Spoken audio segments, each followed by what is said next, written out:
Fala pessoal, meu nome é Matheus Mena, eu sou advogado criminalista com forte atuação no Tribunal do Júri. Inicialmente, eu quero agradecer o convite do canal Ciências Criminais e também parabenizar a iniciativa de compartilhamento de conhecimento de forma gratuita em tempos de coronavírus, em tempos de quarentena. E o tema que eu vou falar aqui hoje é as dificuldades da jovem advocacia no Tribunal do Júri e recomendações práticas para jovens profissionais. E o público-alvo, ele não é só o jovem advogado, ele também é o acadêmico de direito, ou então aquele profissional que atua em outra área, ou que atua no direito criminal, mas que não atuou ainda no Tribunal do Júri, ou que está iniciando no Tribunal do Júri. E eu dividi essa aula em 3 tópicos. O primeiro deles é justamente o decidir-se do tribuno, o marco. Quando o advogado, o acadêmico, ele decide, ele escolhe que quer ser um tribuno, que quer ser um advogado criminal para atuar no Tribunal do Júri. E eu vou contar um pouquinho da minha história. Essa história, inclusive, foi matéria de coluna, objeto de coluna no canal Ciências Criminais. Se vocês procurarem, vocês vão encontrar. Eu decidi que eu queria ser um tribuno quando eu estava no 3º semestre da Faculdade de Direito.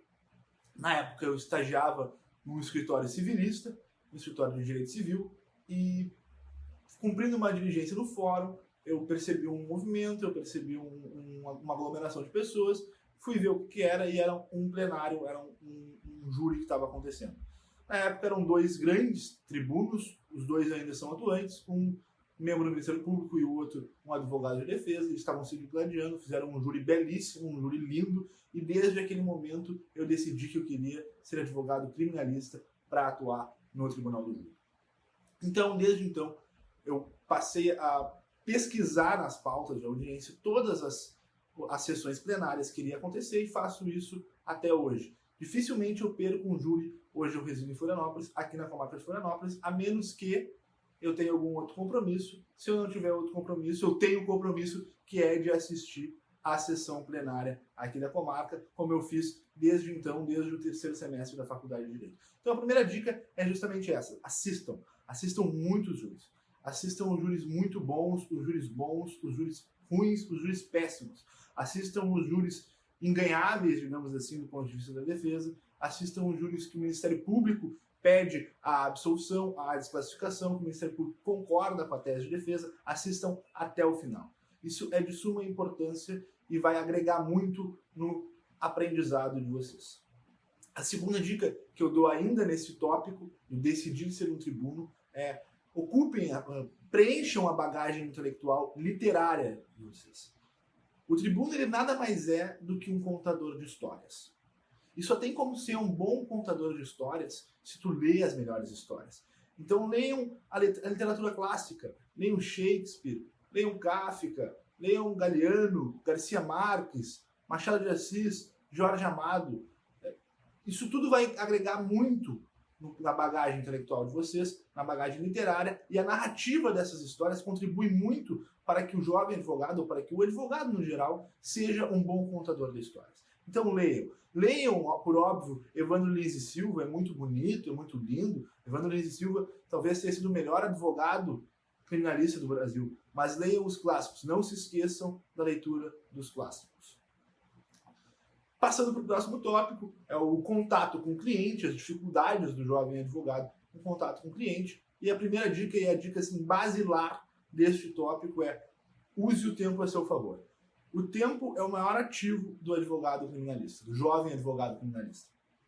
Então, via de regra, os clientes, ou os familiares dos clientes, sobretudo aqueles que estão presos, eles são pessoas carentes. Pessoas carentes no sentido literal da palavra. Deem atenção a eles, respondam rápido, preparem eles de forma incansável, vão no presídio, conversem com eles, tirem suas dúvidas. Um dos meus primeiros casos do Tribunal do Júri, que eu fui contratado, eu fechei o cliente, eu fui no sábado conversar com ele, eu já tinha visto o processo dele, porque aqui em Florianópolis os processos são eletrônicos, né? Eu já tinha tido contato, não era segredo de justiça, eu já tinha estudado o processo, conversei com ele, demonstrei conhecimento do processo, demonstrei conhecimento técnico, isso me passou credibilidade, passou para ele confiança, e eu fui num sábado. Eu fui no sábado, esclareci uma série de dúvidas que ele tinha, voltei com uma dúvida só, olhei o processo de novo, sanei essa dúvida na minha cabeça e voltei no dia seguinte, que era um domingo. O cliente ele ficou encantado com aquilo, porque eu fui 2 vezes seguidas no presídio, um sábado e um domingo, no mesmo final de semana. Então, a partir de então, isso criou uma relação de confiança entre a gente. Criou uma relação de confiança em que ele passou a me enxergar como uma pessoa que se importava. Então isso é de suma importância, estabelecer essa confiança, e o tempo ele é teu aliado nessas horas. Outra questão, o trato com o cliente ele precisa ser, como eu já disse, uma relação de confiança. Não adianta nada tu advogar para um cara que não confia em ti. Então, a tese estabelecida ela tem que partir do advogado. E isso muitas vezes é uma dificuldade, sobretudo naqueles júris que tu pega de forma dativa ou que tu pega de forma pro bono. Por quê? Porque às vezes tu chega no processo somente no plenário e tu diverge da tese defensiva que vem sendo adotada até então, e pro plenário tem que mudar muitas vezes. Tu tem que convencer o cliente a confessar e tem que demonstrar para ele que esse é o melhor caminho. E como é que se demonstra isso? Justamente a partir de uma relação de confiança, a partir de uma relação que beira a amizade. E por que eu digo que beira a amizade? Porque a gente confia em nossos amigos. Então a gente tem que ter uma relação forte com o nosso cliente e demonstrar para ele que, na verdade, aquela tese seria adotada se tu mesmo, se o próprio advogado tivesse sentado no banco dos réus. Então, o cliente ele precisa confiar em ti a ponto de que, se tu dizer para ele esquecer tudo aquilo que vem sendo adotado até então para confessar, ou para então dizer que foi para caracterizar uma legítima defesa, um privilégio, um homicídio simples, que vai ser a melhor alternativa para ele. Então ele precisa confiar em ti, precisa estabelecer essa relação de confiança. Para isso precisa demonstrar conhecimento do processo, conhecimento técnico, e principalmente utilizar o tempo a seu favor, demonstrar para ele que aquele cliente é importante para ti.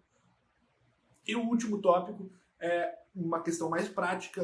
Eu já vou entrar nos primeiros júris, quando o advogado ele entra no salão do júri, entra no plenário do júri, passa pelo policial militar, ele passa pelos servidores, ele passa pelos seguranças do fórum, e vai entrando, vai passando pelos jurados que estão sentados na plateia, ali aguardando o sorteio, cumprimenta o magistrado, cumprimenta o promotor de justiça, os servidores, os oficiais de justiça, senta na cadeira e todo mundo fica pensando: cadê o advogado, cadê o advogado, cadê o advogado? Esse é só o estagiário, mas na verdade tu é o advogado. Então já começa um preconceito, um estigma do jovem advogado. E aí eu faço um questionamento: será que é preciso enfrentar esse estigma? E eu respondo: não, não é preciso enfrentar esse estigma, não é preciso cortar o cabelo para demonstrar mais experiência, não é preciso deixar a barba crescer para demonstrar mais experiência, não é preciso esconder que tu é um jovem advogado. Todo mundo já foi jovem e, enfim, um dia isso não é o que está em julgamento naquele momento.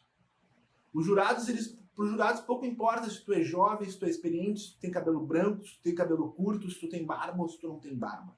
Para os jurados o que importa é a análise do processo, é a análise da prova, é verificar se aquele réu que está sentado ali de fato é o autor do crime, ou se ele tem culpa, ou se ele, enfim...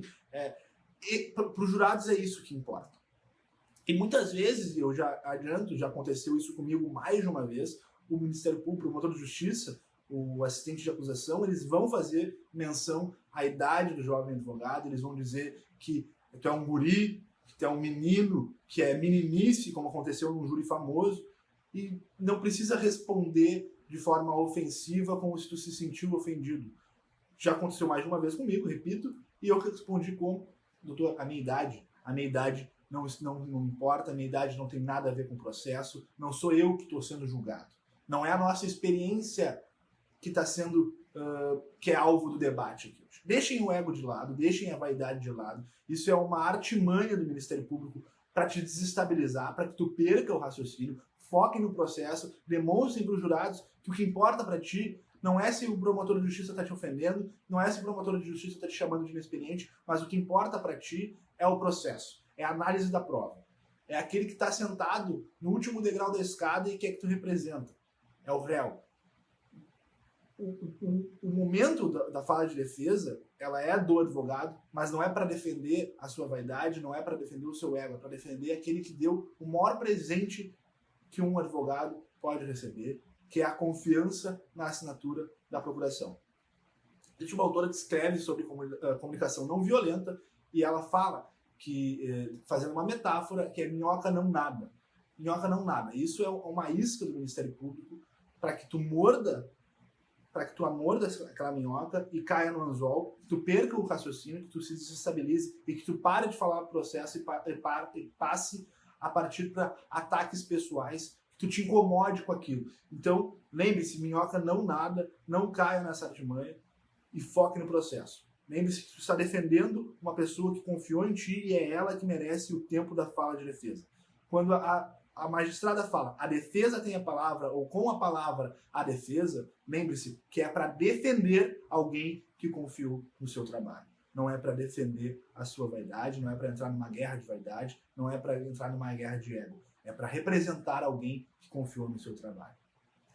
E, por fim, como dizia o poeta, é tudo uma questão de manter a mente quieta, a espinha ereta e o coração tranquilo. Muito obrigado, pessoal.